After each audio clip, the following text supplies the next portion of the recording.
Healthy and energetic home made high protein chocolate bar ಇವತ್ತಿನ ನಮ್ಮ ಜೇಸ್ ಫ್ಯಾಮಿಲಿ ಕಿಚನ್ ಅಪ್ಪಟಮ್ಮನ ರುಚಿಯಲ್ಲಿ. ಎಸ್, ಓವನ್ ಇಲ್ಲ, ಪ್ರಿಸರ್ವೇಟಿವ್ಸ್ ಇಲ್ಲ, ಶುಗರ್ ಅಂತೂ ಇಲ್ಲವೇ ಇಲ್ಲ. Very simple and very few ಇಂಗ್ರೀಡಿಯೆಂಟ್ಸ್ನ ಯೂಸ್ ಮಾಡಿ ಇದೊಂದು ಸೂಪರ್ ಆದಂತಹ ಒಂದು ಸ್ನ್ಯಾಕ್ಸ್ನ ಮಾಡ್ಬೋದು. ಮೊದಲಿಗೆ ಒಂದು ಕಪ್ ಉರಿಗಡ್ಲೆನ ತೊಗೋಬೇಕು. ಅದಕ್ಕೆ ತಕ್ಕಂತೆ ಖರ್ಜೂರ ಹಾಕೋಬೇಕು.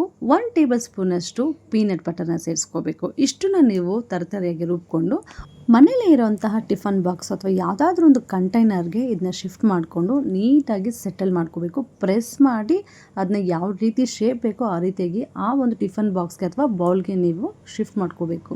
ಟಾಪಿಂಗ್ ಪರ್ಪಸ್ಗೋಸ್ಕರ ಇಲ್ಲಿ ಸನ್ಫ್ಲವರ್ ಸೀಡ್ ಹಾಗೆಯೇ ಪಂಪ್ಕಿನ್ ಸೀಡನ್ನ ಉಪಯೋಗಿಸ್ಕೊಂಡಿದ್ವಿ. ಇದು ತುಂಬಾ ಹೆಲ್ತ್ಗೆ ಒಳ್ಳೆಯದಿರುತ್ತೆ ಆ್ಯಂಡ್ ಮಲ್ಟಿವಿಟಮಿನ್, ಐರನ್ ಪ್ರತಿಯೊಂದು ಕೂಡ ಈ ಎಲ್ಲ ಸೀಡ್ಸಲ್ಲಿ ಸಿಗುತ್ತೆ. ಇಲ್ಲಿ ಡಬಲ್ ಮೆಲ್ಟೆಡ್ ಡಾರ್ಕ್ ಚಾಕ್ಲೇಟ್ನ ನಾವು ತೊಗೊಂಡಿದ್ದೀವಿ. ಅಂದರೆ ನೀವು ಯಾವುದೇ ಒಂದು ಡಾರ್ಕ್ ಚಾಕ್ಲೇಟ್ನ ಮೆಲ್ಟ್ ಮಾಡಿ ಈ ರೀತಿಯಾಗಿ ನಿಧಾನವಾಗಿ ಅಪ್ಪರ್ ಲೇಯರ್ ಪೂರ್ತಿನೂ ಈ ಚಾಕ್ಲೇಟ್ ಮೆಲ್ಟ್ ಆಗಿರೋದನ್ನ ನೀವು ಸ್ಪ್ರೆಡ್ ಮಾಡ್ಕೋಬೋದು.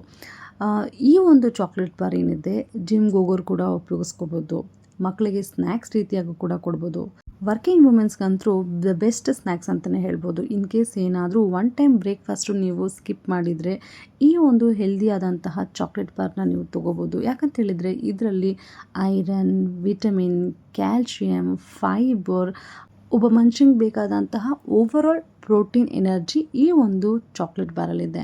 ನೋಡ್ತಿದ್ದೀರಾ, ಡಬಲ್ ಚಾಕ್ಲೇಟು ಮೆಲ್ಟೆಡ್ನ ನೀವು ಸ್ಪ್ರೆಡ್ ಮಾಡಿದ್ಮೇಲೆ ಇದು ಮತ್ತೆ ಫಿನಿಷಿಂಗ್ಗೋಸ್ಕರ ಮತ್ತೊಮ್ಮೆ ನಾವಿಲ್ಲಿ ಸನ್ಫ್ಲವರ್ ಸೀಡ್ಸ್ ಹಾಗೆಯೇ ಪಂಪ್ಕಿನ್ ಸೀಡ್ಸ್ನ ಉಪಯೋಗಿಸ್ಕೊಂಡಿದ್ದೀವಿ. ನೀವು ಸೆಟಲ್ ಆದಮೇಲೆ ಫ್ರಿಜ್ಜಲ್ಲಿ ಅಥವಾ ರೂಮ್ ಟೆಂಪ್ರೇಚರಲ್ಲಿ 2 ಅವರ್ ಇದನ್ನ ನೀವು ಇಡಬೇಕು. ಚಾಕ್ಲೇಟ್ ಬಾರು ನೋಡೋದಕ್ಕೆ ತುಂಬ ಚೆನ್ನಾಗಿದೆ, ಹಾಗೆಯೇ ತಿನ್ನೋದಕ್ಕೂ ಕೂಡ ತುಂಬಾ ಟೇಸ್ಟಿಯಾಗಿದೆ. ನಿಮ್ಗೆ ಯಾವ ರೀತಿಯಾದಂತಹ ಶೇಪ್ ಬೇಕೋ ಆ ರೀತಿಯಾಗಿ ನೀವು ಕಟ್ ಮಾಡ್ಕೋಬೋದು. ತುಂಬಾ ಹೆಲ್ದಿಯಾಗಿದೆ, ಮಾಡೋದಕ್ಕೂ ತುಂಬ ಸುಲಭ. ಅದಕ್ಕಿಂತ ಹೆಚ್ಚಾಗಿ ಕಡಿಮೆ ಸಮಯದಲ್ಲಿ ಡಬಲ್ ಪ್ರೋಟೀನ್ ನಮ್ಮ ದೇಹಕ್ಕೆ ಸಿಗುತ್ತೆ. ಒಂದ್ಸಲ ಟ್ರೈ ಮಾಡಿ, ಹಾಗೆಯೇ ಟೇಸ್ಟ್ ಹೇಗಿತ್ತು ಅಂತ ಕಮೆಂಟ್ ಮಾಡಿ, ಲೈಕ್ ಮಾಡಿ, ಶೇರ್ ಮಾಡಿ. ನಮ್ಮ ಇವತ್ತಿನ ರೆಸಿಪಿನ ನೋಡಿದ್ದಕ್ಕಾಗಿ ಧನ್ಯವಾದಗಳು.